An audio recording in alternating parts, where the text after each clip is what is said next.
Hello my people, what is up? My name is Fiona Flamingo, and today we're going to be checking out a choice-based RPG game called Choices, Stories You Play.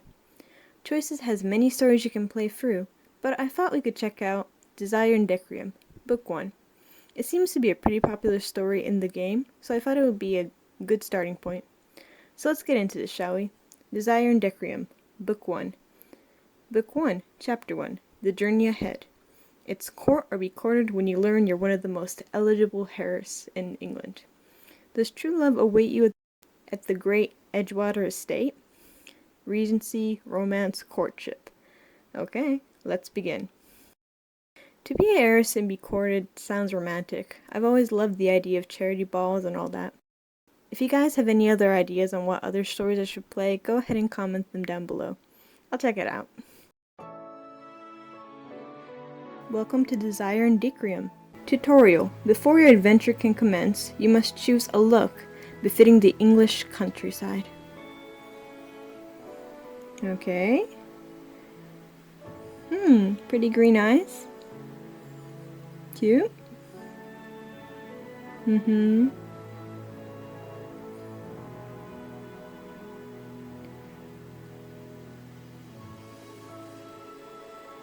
Yeah, I think I'm gonna go with face 2 with the pretty green eyes. Excellent choice. How would you like to style your hair? Oh, that is pretty. Not really a fan of red hair. This is closest to my hairstyle, I would say. Not good color. I do like this one, so we're gonna go for the diamond option and go with this one.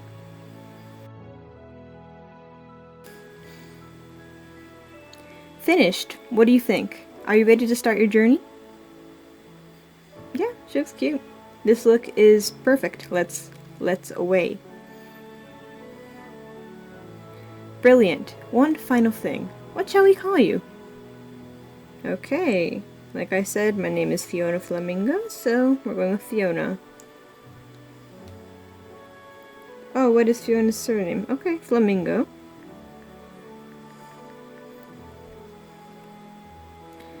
Pleased to make your acquaintance, Miss Flamingo.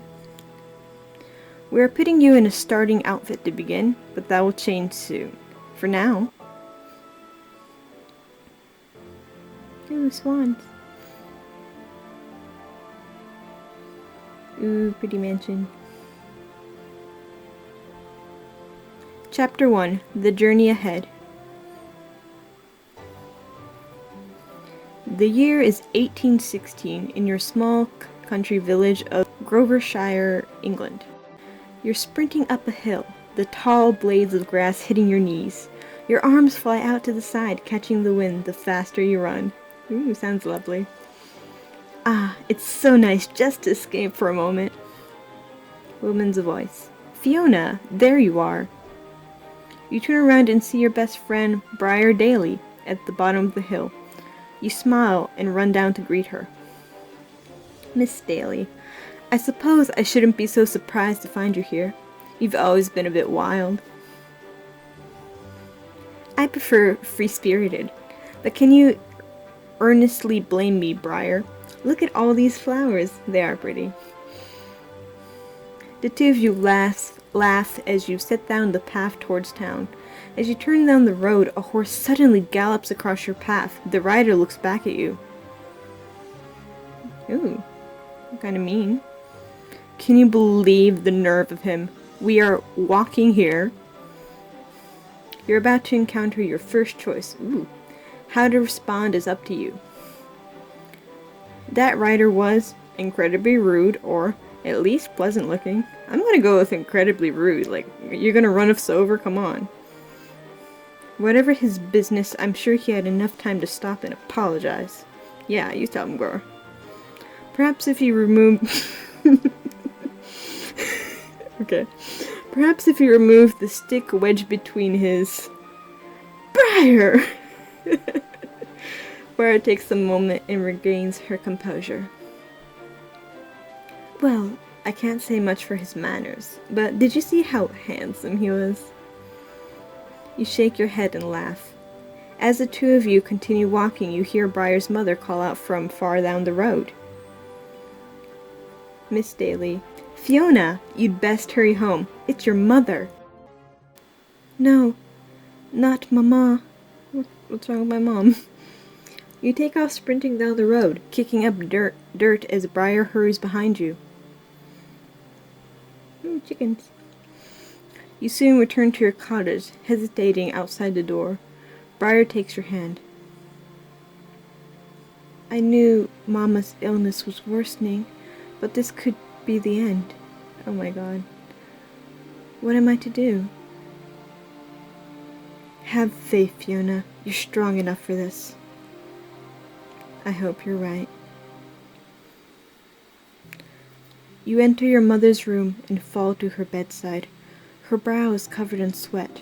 Her voice is barely above a whisper. Fiona, my sweet, I must speak to you before it's too late. About your father. My father? But he died before I was born. No, he didn't. I have not been honest with you. He's alive. In truth, your father is the Earl of Edgewater, the head of a large, powerful estate, just a day's journey from here. What? Why would you hide this from me? We were in love, but his father forbade our marriage. The family cast me aside before I discovered I was with child. I did not want you to endure the heartache as I had, and only be known as the bastard child of an earl. So I hid the truth. Your mother grips your hand tight as she coughs violently. You rub her arm, waiting for it to pass. I made the best decision I could for you. Please, forgive me. Mama! You shouldn't have lied to me, or there's nothing to forgive. Well, I'm not going to be mean to my dying mother, so there's nothing to forgive. I understand your reasons. You wanted me to have the best life possible. I couldn't change a thing about our lives here. I only wish we had more time. You kiss your mother's hands, warming them in your own. Your mother tucks a lock of hair behind your ear. I know, Fiona, but you ease a poor woman's heart. Your mother takes a deep breath, struggling to find her next words. I wanted to tell you because I've written your father. He's sending someone to take you to Edgewater Estate in a week's time. He will watch after you after I go. But why would he care now, after all this time? He never knew about you before, but I knew he'll give you everything I could not. Will you go for me? Yes, Mama, if that is your wish. Your mother smiles weakly at you, cupping your cheek in her hands. Her breathing slows as you notice her fading. Oh God. Be strong, my darling girl. Never forget who you are. As she takes her next labored breath, your mother begins gasping for air. It's okay, Mama. I'm here. You can sleep now. This is so sad. You kiss your mother's cold hands as she closes her eyes for the final time. 1 week later. Well, okay. You and Briar stand outside your cottage as a large carriage arrives. You hug Briar tightly. It's time, but how am I to survive at Edgewater without you? What if there was another way? I've spoken to my mom, and since there's always work to be had in great estates like Edgewater, I could be your lady's maid. Briar, I could never ask that of you, only if you're sure. You know, I want her to be with me, so I'm definitely going to be... I mean, I wouldn't ask her to do it, but she's offering, so only if you're sure. Absolutely. You know, I've been looking forward to work lately. This would be a step up from Grovershire, not to mention we'd still be together. Aw, what a great friend.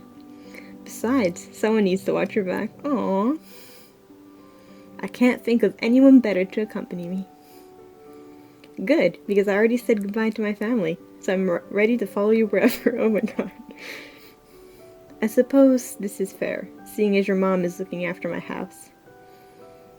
You look back at the cottage and Briar squeezes your hand reassuringly. Wherever Mama is, I'm sure she is smiling to see us still together. I doubt she would have wanted it any other way. The carriage comes to a stop in front of your cottage, and a footman hops off the back. He bows courteously to you both. Mr. Woods. Miss Flamingo, I presume. I'm Mr. Arthur Woods, under butler and head footman at the Edgewater estate. A pleasure to meet you. Allow me to introduce my dear friend and now lady's maid, Miss Briar Daly. Briar offers her hand to Mr. Woods, grinning widely. He kisses it, locking eyes with her. Ooh. It's enchanting to meet you, miss. I can only hope all the men at Edgewater are as charming and fine as you, Mr. Woods. Ooh, flirty, flirty. Well, I can say for certain you're now the most alluring lady's maid. Ooh. Mr. Woods blushes and finally pulls his gaze away from Briar. If it pleases you, the Dowager Countess of Edgewater has made arrangements at a dressmaker's shop along the way. When you're ready, we'll be off. You and Briar slide into the carriage as the horses pull away from your house, and arrive at a lavish shop not long after. You and Briar enter, noting the exquisite gowns, dresses, and hats surrounding you. Makeover time, yeah. I can hardly believe my eyes. I've never seen such marvelous clothes in my life. And I still cannot believe you're an earl's daughter. You need an outfit befitting of such a wealthy and powerful family. You do realize I'm still the same person I was a week ago, yes? That doesn't mean you can't wear something worthy of the title. Briar flits around the shop, returning soon with several dresses.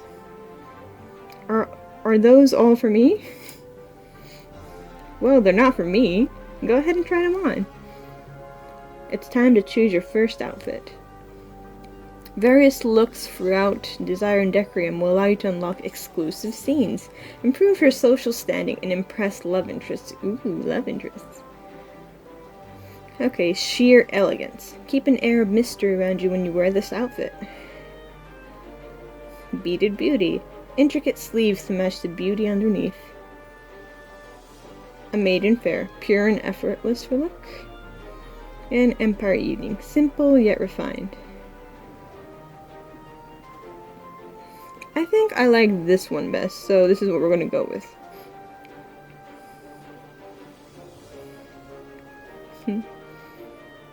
Excellent dress. Perhaps a hat to finish off your look? A band of jewels. A perfect plume, light as a feather. Beautiful bloom. A touch of shade. A hatless head. Let's go with the band of jewels. That's cute. Yeah. Brilliant choices. Shall we admire your finished look? This is fantastic. Edgewater awaits. You've unlocked the closet. You can change outfits, hats, and hairstyles by tapping the closet button on the bottom right. Alrighty? I'm ready for my arrival at Edgewater. You look absolutely stunning. It's as if I'm looking at a portrait. Let's away. There's not a moment to waste. Soon, you're back on the road, watching the countryside blur past your window. A few hours later, Mr. Woods calls out from the front. Miss Flamingo, Miss Daly, we're pulling into the drive now. The carriage comes to a stop. Mr. Woods opens the door. You step out, taking in the estate. Wow. Lush garden. Well, yard. Miss Daly. Your father owns all of this? My word. This estate is absolutely breathtaking, or could fit my home 10 times over. I'm gonna go with it's absolutely breathtaking. It's pretty. I've never seen a place more gorgeous than this. A groom rushes forward and takes care of the horses. He smiles warmly at you and Briar. Groom, welcome to Edgewater, miss. We've been looking forward to your arrival. Thank you, sir. I'm glad to be here as well. I hope it's not out of place, but I wish you the best stay, and hope I'll see more of you. Ooh. He bows curtly and escorts the horses back to the stables, while Briar mutters to you. Whoever he is, I do believe he's taken a fancy to you already. Are all men as fine as him here? Briar, do you think of nothing but romance? I concur. He was quite agreeable. Let's agree. I concur. He was quite agreeable. Falling for the stable hand? My Fiona, what a scandal you'll cause. I highly doubt it. Besides, I'm sure I'd get lost just trying to find the stables. You spin around once, looking at the grand estate in front of you. I still can't believe we're here. Noble woman. If I were you, I wouldn't become accustomed to it. You spin around and notice a noble woman glaring at you. Well, she already seems like a beep. I beg your pardon. Regardless of my dear husband's intentions, you're his bastard, nonetheless. That is quite enough, Countess Henrietta. Fiona is a guest of this house, and I don't believe the Earl would appreciate her being treated any less. Treat her less? I'm simply reminding Fiona to know her place as the natural daughter she is. Do you think all estates come with wicked stepmothers like her? Or were we fortunate enough to find the only one that did? You stifle a laugh as Countess Henrietta sneers at you and Briar, then turns on her heels towards the house. So sorry. Countess Henrietta insisted upon greeting you, but then I suppose it's her right as lady of the house. I'm glad I'm not her lady's maid. I should think I'd go completely mad. You must be Fiona's lady maid. Why don't you settle her luggage into her room? I should like to speak with Fiona in private. Briar curtsies to you both and disappears into the house with your bags. The older noblewoman turns her gaze towards you, eyeing you carefully. Yes, I do see my son in you. Your son? So you're Dominique, the Dowager Countess of Edgewater. And your grandmother. Turn from me, Fiona. I need to see what we're starting with. Your grandmother twirls her fingers, waiting for you to comply. You're coming up on a choice that can affect your social standing, showcase your manners, and you're more likely to rise high in society. You want me to turn? Alright, if you insist. There's no way I'm doing that. Oh, come on, let's do it. Let's give her a little twirl. Give her a little show. You slowly turn in place, looking pensively at the Dowager Countess. Like this? Precisely. It's good to see you can take direction well. Oh, that sounds a little backhanded, but okay. Your grandmother nods to herself and continues to observe you fully. Good figure, strong facial features, demure personality, and a decent sense of style, too. Ooh, plus relationship. Perhaps we'll make a lady of you yet. Thank you, I think. You're quite welcome. As soon as your mother wrote my son, he insisted on bringing you here. It won't be easy going from village girl to an earl's daughter. Yeah. But if you have any of my son in you, you'll be an accomplished lady and a great jewel of Edgewater in no time. At least my grandmother likes me. I'm honored that you think of me in that way, Lady Grandmother. I will try not to let you down. As the two of you head towards the front door, it suddenly flies open. Familiar brooding nobleman walks out briskly, coming to a full stop directly in front of you. Oh, I remember you. Or, you're quite handsome. No, he almost ran us over. Oh, I remember you. And yet, I cannot say the same of you. Oh, has nearly running over a young woman become so commonplace? I should think our previous encounter would have left quite the impression. You are certainly quick to judge. Sir, you make it so easy with your warm personality. It's apparent you're the picture of a perfect gentleman. Ooh, burn, girl. Your grandmother looks between you and the nobleman. Her eyes light up with amusement. At long last. I've been anticipating this meeting for a while now. Especially when my granddaughter looks quite handsome today. Would you not agree, sir? The nobleman smiles briefly, quickly shakes it off, and nods in agreement. I'll admit, the look is not entirely unbecoming. Thank you, Mr. Fiona, allow me to introduce you to Mr. Ernest St. Clair, master of the nearby Ledford Park. And Mr. St. Clair, may I present Miss Fiona Flamingo, my granddaughter? Ah, yes, you must be the Earl of Edgewater's natural daughter. Was he about to say bastard? I hope not. He mentioned you would be arriving soon. At long last I can put a name to the face that nearly trampled me in Grovershire. Mr. St. Clair looks puzzled, thinking back. After a moment his eyes light up in recognition. Oh, I do remember you, from when I rode through the village. That certainly took you long enough to recall. I see how memorable you found the occasion. The two of you are acquainted?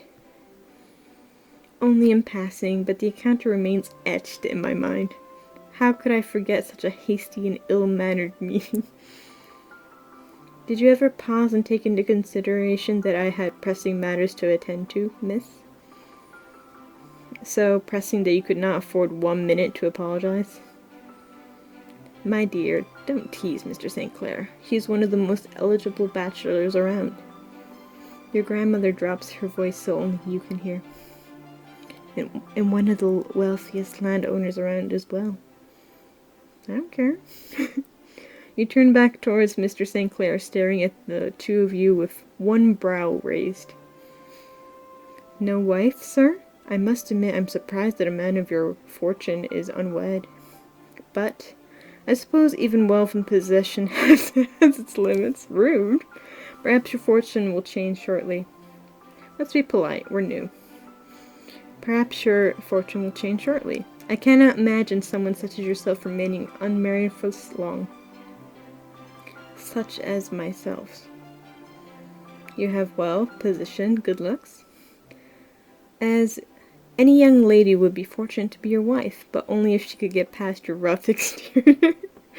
Still throwing punches while being polite. For I should imagine your faults would create quite the test for anyone labeled as your wife. Ooh, he pissy. Mr. St. Clair's gaze remains fixed on you. You stare back, challenging him, while your grandmother smiles mischievously next to you. My dear girl, I just realized you haven't seen the gardens yet. In fact, Mr. St. Clair's grandmother helped me design them years ago. Truly? They look magnificent from here, even. I can only imagine what they look like closer. I'm sure the Dowager Countess could tell you more, but there's an array of flowers and statues next to the Edgewater Lake. My grandmother always said the best time to stroll through them was a crisp spring day, much like today's, in fact. Why don't you show Miss Flamingo the gardens yourself, Mr. St. Clair? With your strong connection to the garden, you would be the perfect guide. Me, but it's not my property. Oh, is that all? I thought you were afraid to know me further, sir. Nonsense, you and I, what I mean is... Ahem. It would be my honor, miss. Would you accompany me in a turn around the gardens? Throughout Desire and Decorum, you'll encounter diamond choices. These let you experience exclusive scenes, unlock special outfits, or boost certain relationships. Yes. What do you do? Toward the estate garden with Mr. St. Clair. Sure.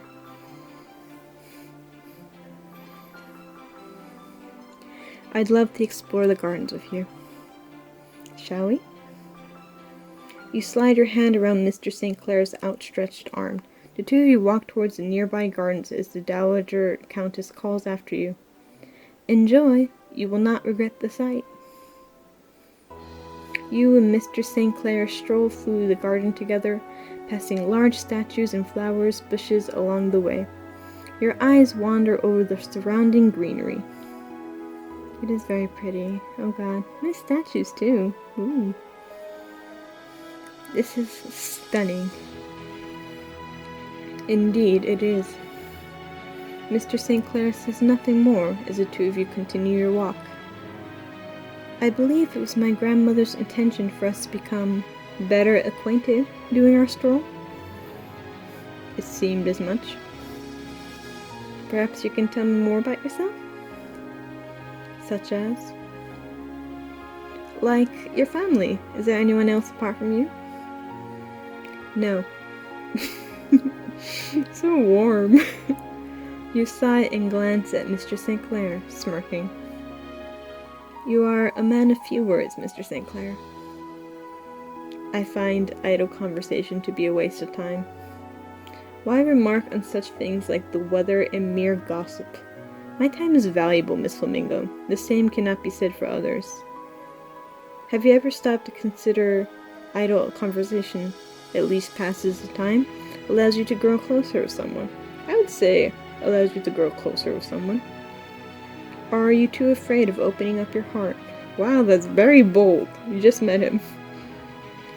You feel Mr. St. Clair's arm stiffen beneath your touch. He gives you a sideways glance. He clears his throat, turning his gaze back to the path. I mean, she seems very good at making him fluster. We should press forward. As I said before, a man of few words. You give your mind quite freely.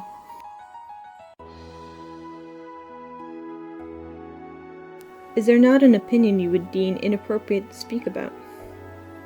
Sir, why should I curb my tongue and allow others the opportunity to misconstrue my meaning? Good point. I'd rather my words do not become so easily twisted, but it would seem you do not share my good opinion. Mr. St. Clair suddenly stops and stares at you quizzically. What? I honestly don't know what to make of you, Miss Flamingo. Ooh. Is that a bad thing? I've not yet decided. You're clearly different than the other women I have encountered at Edgewater. Let me take a gander. I'm different because of my low birth, wit, or handsome looks. I'm gonna go with wit, yeah. I'm not gonna mention my low birth, let's say. And handsome looks, I'm sure the other women are pretty. Wit. Do you always think this highly of yourself, or does your self-centeredness fade with time? Okay. Why, sir, it is only self-centered if it's unearned. Yeah, you tell him. Perhaps if you gave me a chance, you would better understand my formidable qualities. I believe that's what this encounter is. I would call this entertaining my grandmother's request, not giving me a chance. Mr. St. Clair scowls at you, returning his focus to the path ahead. Why ever did you agree to the Dowager's request in the first place? You don't seem all that fond of me. Forgive me if it comes across that way, but don't presume to know my mind. So then, enlighten me. I simply thought you were... It does not matter. Mr. St. Clair continues to walk, but you stop and look at him squarely in the eyes. But this is your opinion of me. I believe I deserve to be informed. Do you inform every person you encounter of your personal impression of them? Not every person. You find yourself closing the distance between you and Mr. St. Clair, now only a couple steps away. So then indulge me. What do you think of me, Miss Flamingo? To me, you are arrogant and vain. I find you to be rather alluring. You're right, I don't wish to share that with you. Oh god. There was a love meter for Mr. St. Clair, so obviously he's a love option. So I'm going to keep the options open for now, so we can choose him later if we want to. So let's just say I find you to be rather alluring. There's something about you that draws me in. I can't quite figure out what exactly.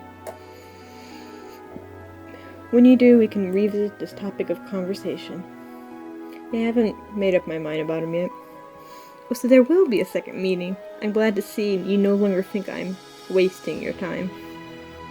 Mr. St. Clair scoffs and hastily walks off. He looks back off his shoulders at you. Shall we continue with the tour or not? Of course, sir. Lead the way. As you and Mr. St. Clair stroll through the estate gardens, you come across a bench next to the lake.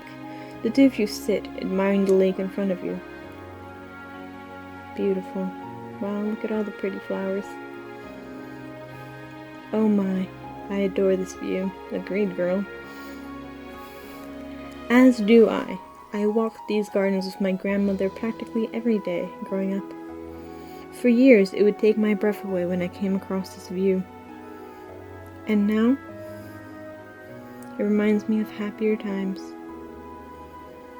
There was a lake near the village I grew up that looked quite a lot like this, but without the large mansion off in the distance. My mother and I would often visit there together before she fell ill. You miss her. Yes, of course, but I appreciate the little reminders of her. I feel like she's here again. I mean, she only died a week ago. Of course I miss her. It's as if no matter how long you've been parted, those memories never fade completely. Your eyes meet for a brief moment, then you both turn back towards the water as you clear your throat. Well, it's clear your grandmother had an excellent eye of landscaping. She always had a way with nature, so when the Dowager Countess requested help, she couldn't possibly refuse. I get the sense not many people can refuse her. Mr. St. Clair laughs, trying to hide his smile. You may have a point. Mr. St. Clair, I always have a point. Was that a genuine smile? I always have a point. But I cannot say much for your humbleness, said the pot, calling the kettle black. You suddenly realize how close you are to Mr. St. Clair on the bench. His hand rests on the edge, only inches away. I should brush his hand, stand up. Ooh. Sure, let's brush his hand. You slowly move your hand near, delicately brushing Mr. St. Clair's. Ooh. Miss Flamingo. Yes, Mr. St. Clair? Mr. St. Clair shakes his head and abruptly stands up. We should get back to the house. I'm sure you want to meet your father. Yes, I do have a few matters to attend to. Mr. St. Clair offers his arm once more, and the two of you return to the estate and come to a stop outside the front door. I suppose this is where we part ways. Thank you for the tour, Mr. St. Clair. It was enlightening. Or, I hope we will see more of each other. Let's go with it was enlightening. I'm glad I got to experience the gardens with such an expert. My pleasure. It wasn't as dreadful as I had feared. Wow, you're British, aren't you? Dreadful. That might be the most favorable thing I have heard you say all afternoon. Until we meet again. Mr. St. Clair bows. His eyes flicker up and lock with yours. Good day, Miss Flamingo. Paving the path, he toured the Edgewater Garden with Mr. St. Clair. Farewell, Mr. St. Clair. He turns on his heels and walks down the drive, while you head into the house behind you. As you enter into the mansion, your eyes sweep across the foyer's interior. Nice paintings, yes. To your left, the open door leads to a large sitting room.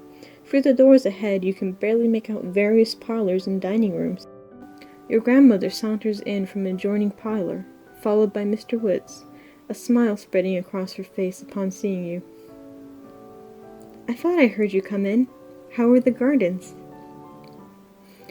They're magnificent to see. You've done a great job with them. And how is our dear friend Mr. St. Clair? He was a delight to meet. Okay, I guess Fiona Flamingo likes her. I'm so happy to hear that. Remember, he's one of the most eligible bachelors in the area. Yeah, I heard you the first time, Grandma. You seem to be trying to push something. Just then, a young woman turns the corner from the drawing room and bumps into you. Noble woman. Oh. You reach down to pick up the noblewoman's dropped fan. I believe this belongs to you. I beg 1,000 pardons, miss. I really should be more careful where I go. You're quite all right. No harm done. Her hand lingers across yours for a moment as she takes the fan from you, then shakes herself out of the daze. Oh heavens, it's so late. I'm afraid I can't stay and chat. My parents are awaiting my return. I understand. We will see you tomorrow then. Of course. Good day, Dowager Countess, miss. Mr. Woods opens the door for the noblewoman. She takes one last peek at you and smiles warmly before she leaves. She's cute. Yes, where were we? My father would like this house. Your grandmother motions to the staircase immediately up ahead. It leads up to a balcony overlooking the floor you're standing in. Your father's study is just up those stairs and on your left. He's waiting for you. You want me to go in there? Alone? You, my dear, are the daughter of an earl. You can take care of yourself. Don't ever forget that. Nice, Grandma. Besides, I'm an old woman and it's tea time. Woods, please ring Miss Finley and inform her. Yes, my lady. Your grandmother heads into the adjoining sitting room, Mr. Woods trailing after her. You glance at the grand staircase in front of you. Up there and to the left? You climb the stairs and head down the hallway, stopping outside the door. You take a deep breath and knock 3 times. Knock, knock, knock. Come in. That must be my father. I do hope he approves of me. You open the door and step inside the Earl's study. Oh, God! Cliffhanger. Okay. Next time in the Desire in Decorum, the Earl of Edgewater awaits. Will he embrace you as a daughter, or will your low birth come between you? I mean, I would hope so. Come on, right? Okay. Okay. So that was chapter 1 of Desire in Decorum. It really reminds me of the drama Downton Abbey. Has anyone else seen that? I really like the elegant style of the whole situation. Everything's so pretty. Mr. St. Clair is still kind of a mystery to me.